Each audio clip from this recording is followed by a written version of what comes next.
1800s section, and then the other courtyard is the 1900s section.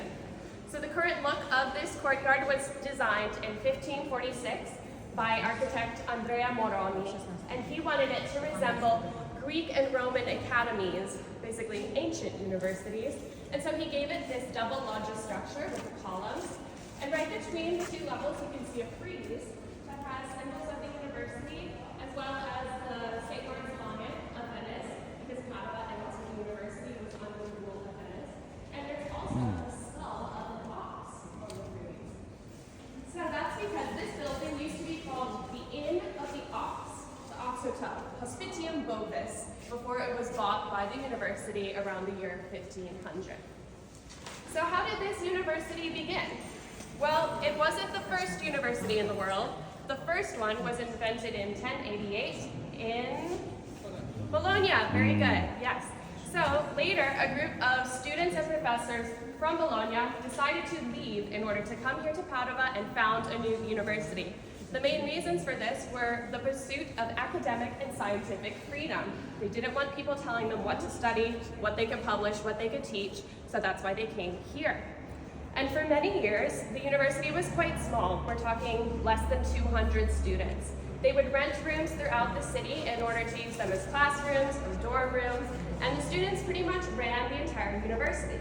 They would elect a student representative or a rector each year in order to decide what they would teach, how to rent the classrooms, and also how to pay the professors. But eventually, as the student body got bigger, the professors became the rectors of the university.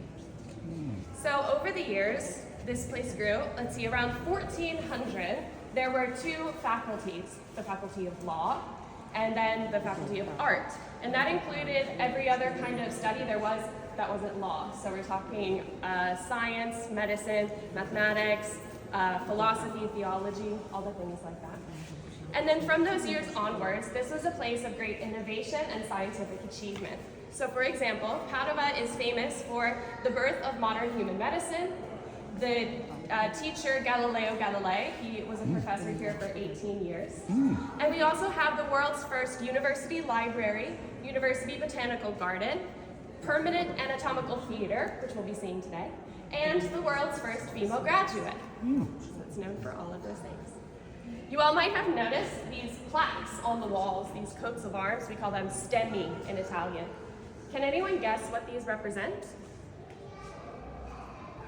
So I like to call this the ancient yearbook, because each one of these plaques represents a student rector, like the student body president up on the wall. And he would also include his helper students and sometimes professors who have their own plaques.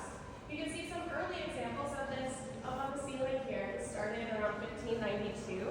But then over the years, they became very large. They started building actual sculptures and putting up really big monuments to themselves. So in less than a century, this practice was canceled. They decided it was too raggy. It was also kind of dangerous for such an old building to have all this wall load. So they don't do it anymore. In the next room, we'll see some of them that have been beautifully restored and colored. All right, great. Well, you all can follow me into this room over